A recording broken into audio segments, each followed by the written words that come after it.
On today's Locked On Giants podcast, we're looking at where the Giants took the biggest step backwards this season, the top draft target that makes the most sense, and the number one coaching change that's needed. That's coming your way next on the Locked On Giants podcast. You are Locked On Giants, your daily New York Giants podcast, part of the Locked On Podcast Network, your team every day.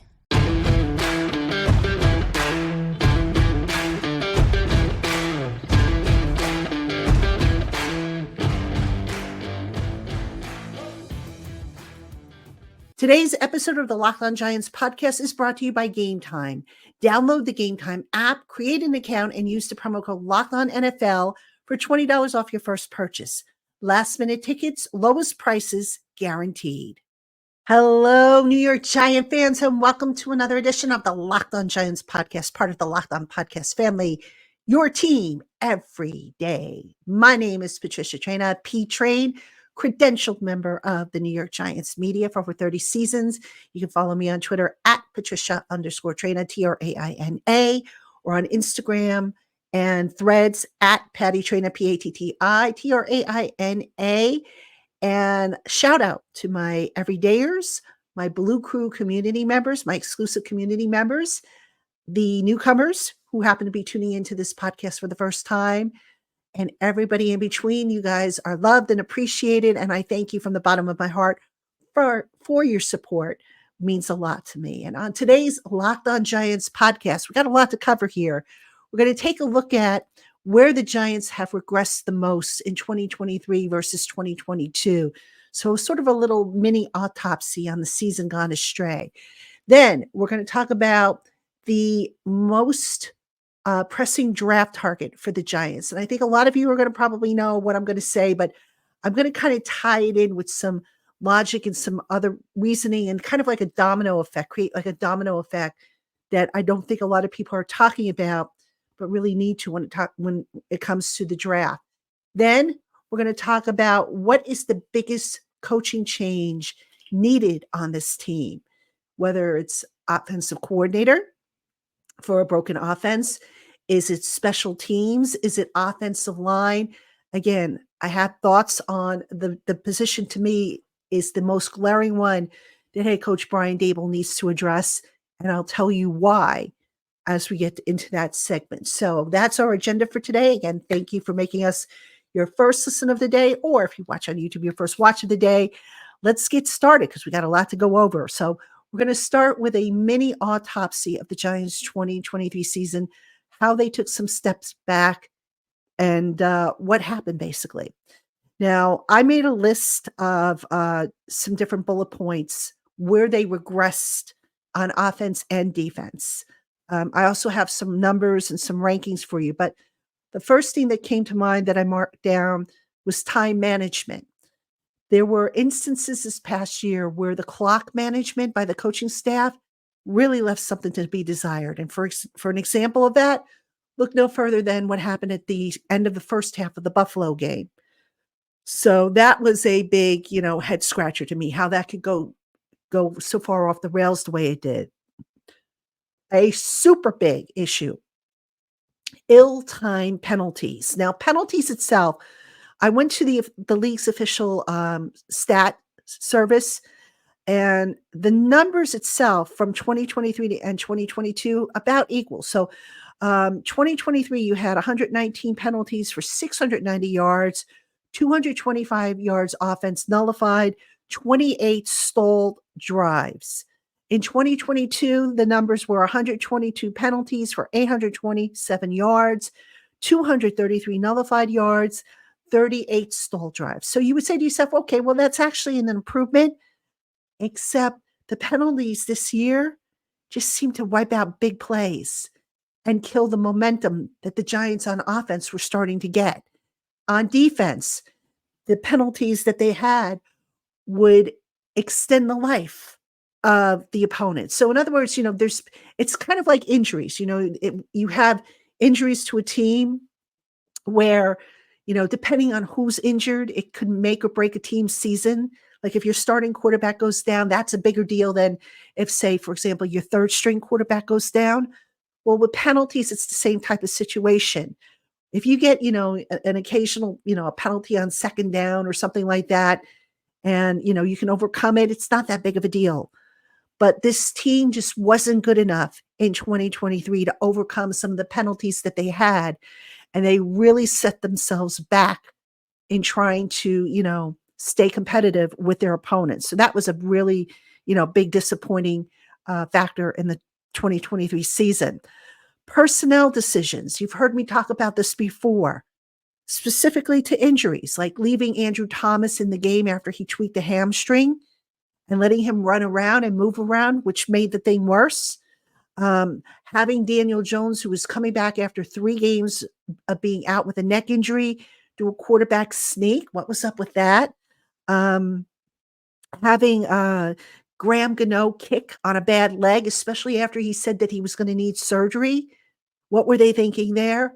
So decisions like that just leave you really scratching your head as to what they were thinking. And, some people will also say, well, what about the fact that, ever since they've been out of the playoff hunt, why are they not playing more of the younger guys, unless they have to? Well, that one I can kind of justify in that, they're still trying to win games and they're going to try and do that with the best players possible. But then you can turn around and say, okay, why aren't these younger players or some of these younger players ready for bigger roles?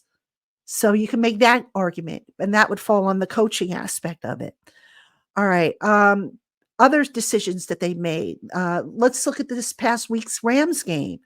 The Giants, they scored a touchdown, and this is kind of similar to what had happened the week before against Philadelphia, where the Giants had scored a touchdown. The score was close. The Giants went for 2 against the Eagles and made it. But yet, in a very similar situation against the Rams, they went for 1, and that was the drive where place kicker Mason Crosby missed the extra point. So you wonder, what changed? What the score was pretty much, or the deficit was pretty much the same. What changed there? The second down draw play to Saquon Barkley on the last drive, that was a big one. All right. What were they thinking there? That's a play that Brian Daboll continuously says, I'd like to have that one back. All right. What were they thinking there? So to me, too many head scratching decisions made, with the personnel deployment, also with, some play calls that just, they weren't happening as much in 2022. So just, those are head scratchers. And now let's talk about the offense and the defensive regression real quick. So some rankings for you for offense. In 2022, the Giants had the 18th overall offense. This year, the 30th ranked offense. In rushing, Giants had the 4th best rushing offense in 22, 16th best in 2023. Passing, 26 last year, 32nd this season. Interception rate, 1st last year, 18th this year. Third down conversion, 22nd last year, 31st this year. And then goal to go, 6th last year, 26th this year. So the offense took a huge step backwards. You could clearly say that the offense is broken. All right, what about the defense, you ask? All right, in 2022, third down, and I'm looking specifically at situational defense here. Third down, they were 5th. This year, 7th. All right, not too much of a drop off there. Still top 10. Fourth down conversions, they were 30th in 22, tied for 22nd in 23. All right, that's an improvement. Red zone, 5th last year, 24th this year. And goal to go, 12th, tied for 12th in 2022, 21st in 2023. So the defense took some steps backwards as well. Not as much so as the offense, but basically overall, this whole team went in the wrong direction. And, some people will say, oh, injuries. Some people will say coaching. I mean, whatever reason you want to point to, total organizational failure. from the depth chart, how that was assembled, to the injuries, to some personnel decisions, just too many mistakes. And when those mistakes add up, I don't care how good of a team you might think you have, they're going to catch up to you. And there's going to be a time where they're just coming at you left and right. All the bad things are coming at you from all directions. And you're just not going to be able to bring yourself out of a spiral once you get into this downward spiral. So that's a look at the step backs that the team took. Now, coming up, we're going to talk about the target, the position that the Giants should target first in the draft. I think a lot of you know what I'm going to say, but I'm going to explain why. So that's coming up right after this. Hey, Giant fans, if you want to secure tickets to your favorite concerts, shows, and sporting events without the stress, you need to check out Game Time, the fast and easy way to buy tickets right up until the day of the event.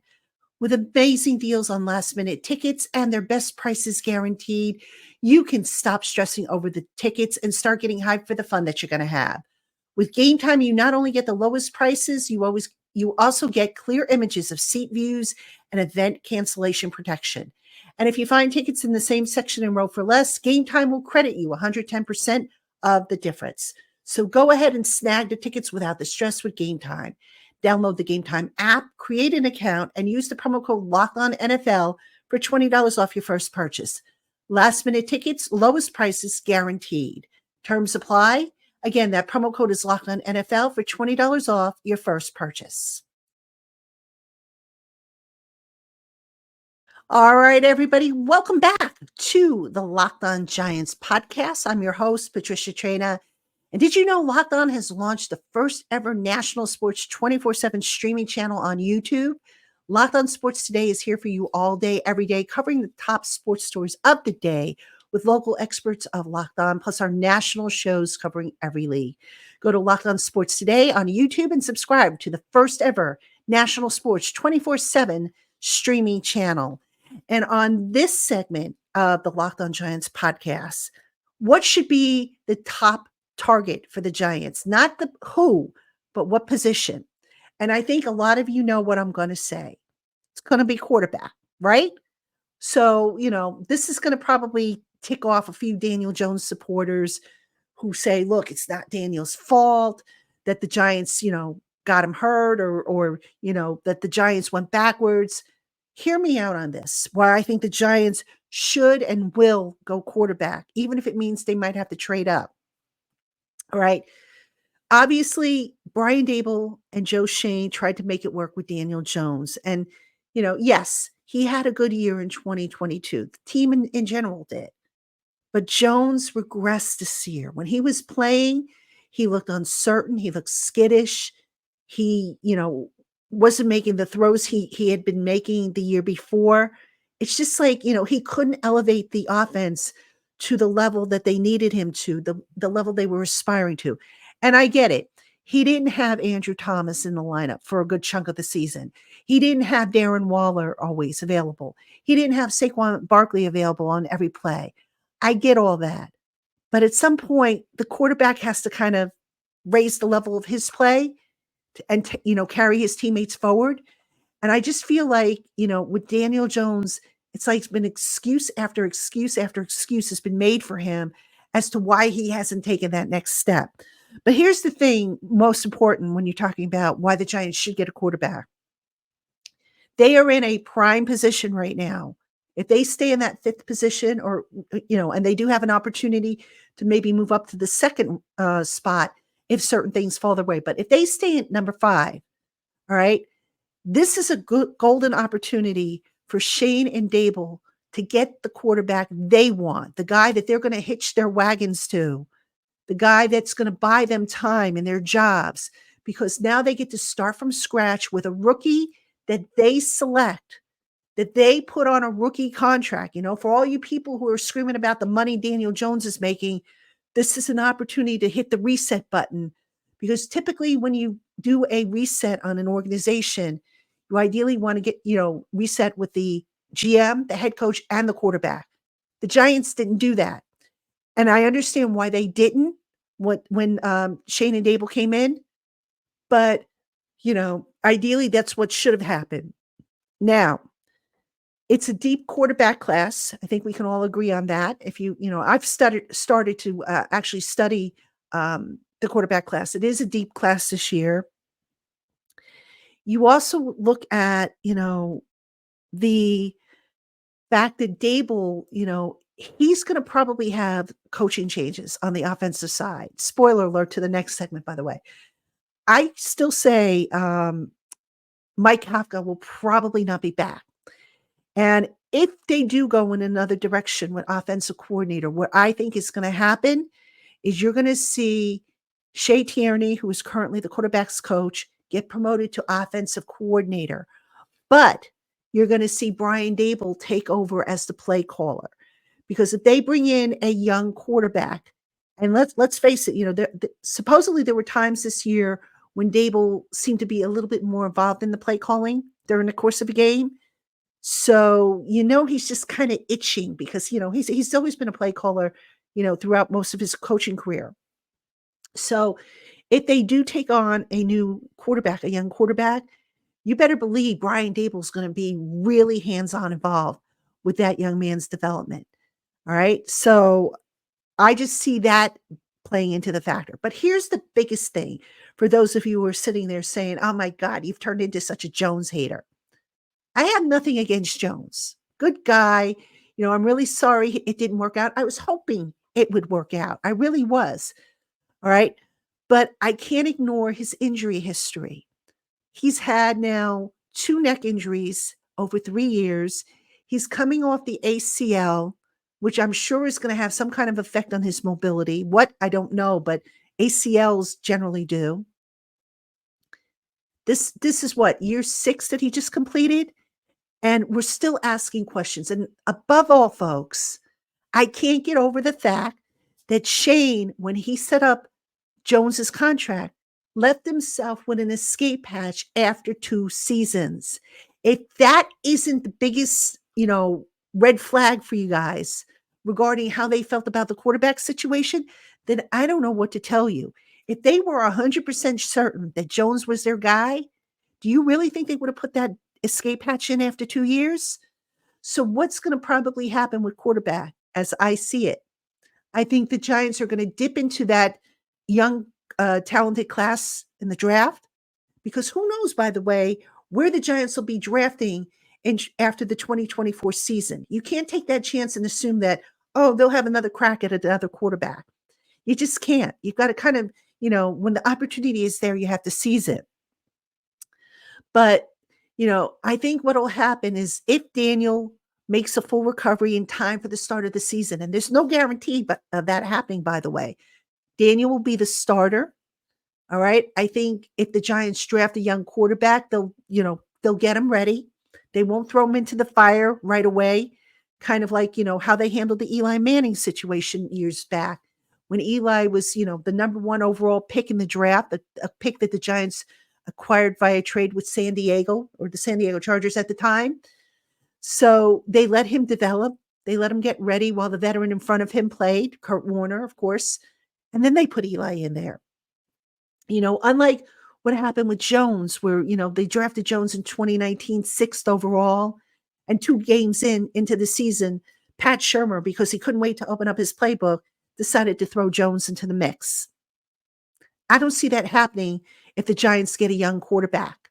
I don't think it makes sense. I think you have to be systematic about it and just let the kid grow into his surroundings, so to speak. Get used to the complexities of NFL defenses, get used to the speed of the game. This is all stuff that, they can try and simulate in practice for a young quarterback, and what I think they will do. So again, folks, it's nothing against Daniel Jones. He's had his opportunities. This year, the team tried to, help him. And I know there were injuries, to his top playmakers and whatnot. But at some point, we got to stop asking ourselves, can he definitely be the guy moving forward? Because thus far, when he's had the opportunities, he hasn't really shown them. And, I don't want to hear that, he beat he won a playoff game. The Minnesota Vikings were probably, That defense that the Vikings put on the field wasn't very good. Let's be honest here. Against better defenses, Jones did struggle. So look, if we're being honest with ourselves, you look at the level of competition that he faced and how we did against each one. And I think, to say that he elevated the team around him on a consistent basis, I don't think we can say that. So quarterback is the position that I think the Giants go in the first round. I think it's pretty obvious that that's how they're going to go, barring, a really, unexpected thing happening in the offseason with free agency or a trade or something like that. But I think if you're Joe Shane and Brian Daboll, you get the quarterback that you want, you groom him, you hitch your wagon to that guy for better or for worse. So that being said, speaking of better or for worse, in the next segment, we're going to talk about the biggest coaching change this team has got to make. And yes, it is sort of related to the quarterback position. And I'll explain what I mean by that right after this. Hey, Giant fans, the NFL regular season is wrapping up this week, but there's still time to get in on the action with FanDuel, America's #1 sportsbook. Right now, new customers get $150 in bonus bets with any winning $5 money line bet. That's $150 if your team wins. If you've been thinking about joining FanDuel, there's no better time to get in on the action than right now. The app is so easy to use. There's a wide range of betting options that includes spreads, player props, over-unders, and much more. So visit FanDuel.com/lockedon and score big this NFL season. FanDuel, official partner of the NFL. All right, everybody, welcome back to Locked On Giants. I'm your host, Patricia Traina, P-Train. And coming up tomorrow on the Locked On Giants podcast is the final crossover edition. Locked On Giants, Locked On Eagles, the final crossover show for the Locked On Giants podcast for the 2023 season.